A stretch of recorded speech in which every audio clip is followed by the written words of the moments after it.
Hey girls, it's Elle here from Tone Athletica, and today we're going to talk about your core and why it's so important.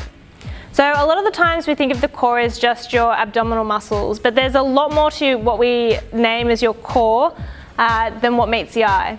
So firstly, we want to think about your core as what holds your spine up. So it's not just your abdominals that do that, or your back muscles and your hips muscles do as well.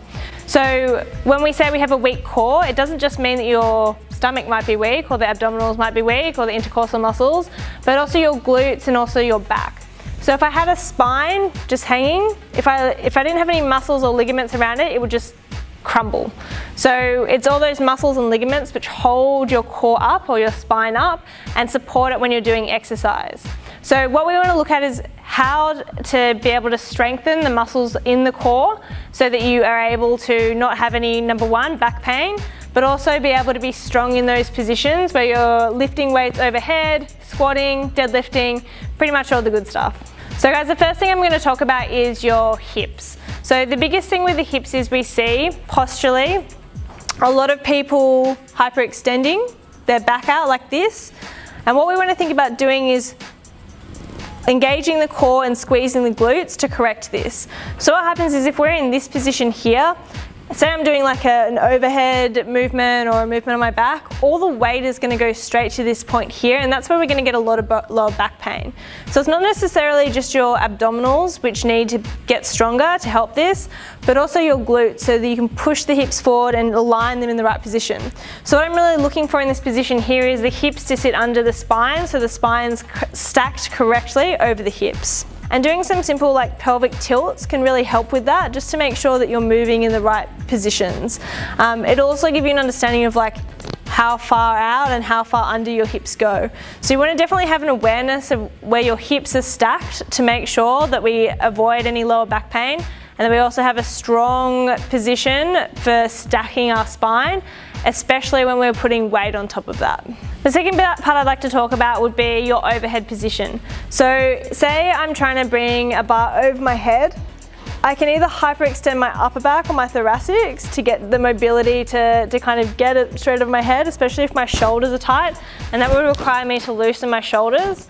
Or I can push the knees forward and come underneath into this position to try and get it over my shoulders, but I'm still not properly stacked in the right position. So when you're stacking, you want that wrist to be strong, all those joints to stack over one another.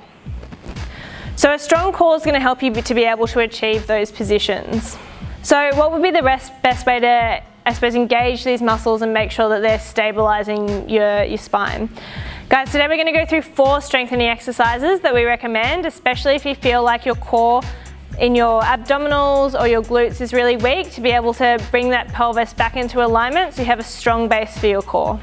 Alright girls, the first exercise is called a hollow. You're going to bring the dowel above your head and then push into the dowel so the shoulders come off the ground, and then bring your feet up and hold.